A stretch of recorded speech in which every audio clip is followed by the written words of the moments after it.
बच्चों, आज हम सीमांत लागत क्या होती है इसको तालिका और रेखा चित्र के द्वारा करेंगे। सीमांत लागत देखिए, सीमांत लागत की सबसे पहले परिभाषा बताते हैं।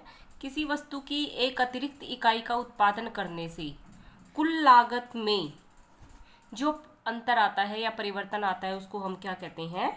एमसी कहते हैं उसको। तो एमसी को निकालने के लिए हमारे पास दो फॉर्मूले हैं। पहला फॉर्मूला है TCn-1। n इकाई की जो TC है उसमें से उससे पहले वाली जो इकाइयां हैं वो घटा देंगे तो हमारे पास क्या आ जाएगी? MC आ जाएगी। दूसरा फॉर्मूला है डेल्टा TC बटे डेल्टा Q। डेल्टा जो है वो चेंज, परिवर्तन को दिखाता है, परिवर्तन को बताता है। TC में जो परिवर्तन है उसको हम उत्पादन की मात्रा में परिवर्तन से भाग देकर MC को निकाल सकते हैं।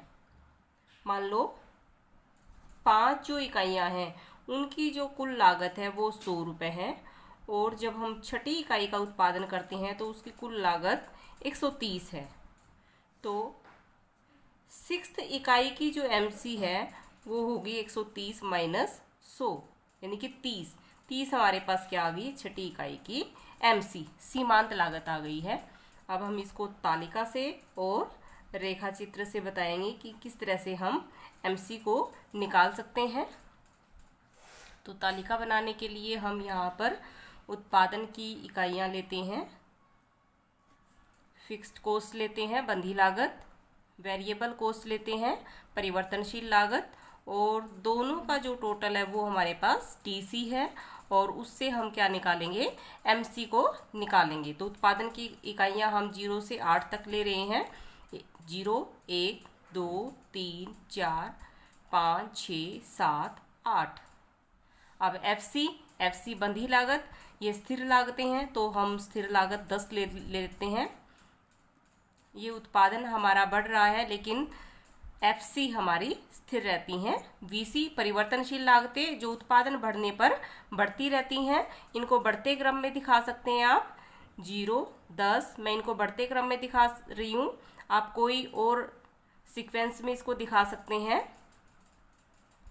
24, 28, 32, 38, 46 और 62 मैंने इनको बढ़ते हुए क्रम में लिया है। अब TC जो है वो FC और VC यानी कि बंधी लागत और परिवर्तनशील लागत दोनों का जोड़ होती है TC।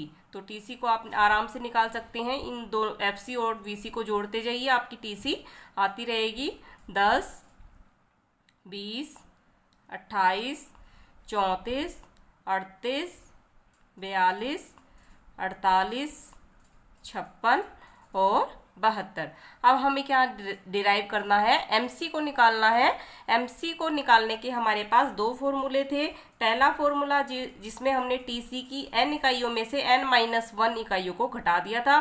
दूसरा फॉर्मूला TC में जो परिवर्तन होता है उसको उत्पादन की इकाइयों में परिवर्तन से भाग देकर निकाला था। तो पहले फॉर्मूले के अकॉर्डिंग देखिए, 20 में से 10 को माइनस करेंगे तो पहली इकाई का जो उत्पादन है उसकी MC हमारी कितनी आ जाएगी? 10। इससे पहले हमारी MC को डिराइव हम नहीं कर सकते हैं।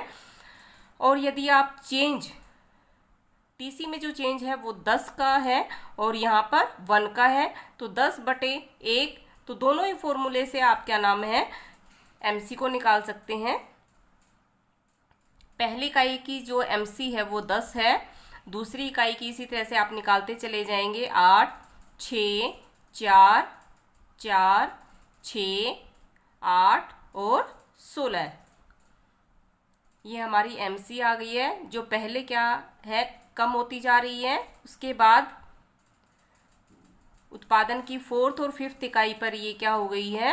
स्थिर हो गई है। उसके बाद फिर से ये बढ़ने लगी है। अब हम इसको एक डायग्राम से दिखाते हैं। डायग्राम बना लेते हैं। देखिए, O एक्सिस और OY एक्सिस हम ले रहे हैं।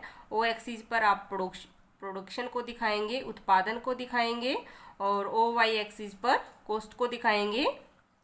O एक्सिस पर हमने उत्पादन की कितनी इकाइयाँ ली हैं? 0 से 8 तक। तो इक्वल डिस्टेंस पे आप 0 से 8 तक नोट करेंगे। 1, 2, 3, 4, 5, 6, 7 और 8। MC हमारी लास्ट 16 तक है। तो आओ 2-2 के गैप पे हम कर लेते हैं 2, 4, 6, 8, 10, 12, 14, 16। तो आप नोट कर लीजिए यहाँ पे।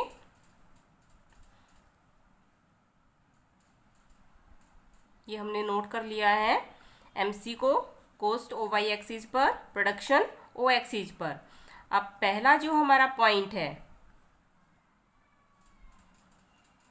फर्स्ट पॉइंट देखिए, जब प्रोडक्शन हमारा 1 है तो MC हमारी 10 है, तो पहला पॉइंट हमारा यहाँ पर आता है। दूसरा MC 8 हो जाती है, तीसरे पर MC 6 हो जाती है, फिर 4, फिर 4, फिर से 6 हो जाती है, और फिर उसके बाद 8, और उसके बाद कितनी है 16 हो जाती है। तो देखिए ये पॉइंट आपको क्लियर दिखाई दे रहे हैं, इनको मैं मिलाती चली जा रही हूँ। मिलाने के बाद जो हमें कर्व दिखाई देगा, ये जो कर्व है ये MC को दिखाएगा, सीमांत लागत को दिखाएगा। देखिए पहले सीमांत लागत कम होती चली जा रही है और उसके बाद बढ़ती चली जा रही है। इसकी U शेप में ही है, AC से ये थोड़ा सा चपटी शेप है।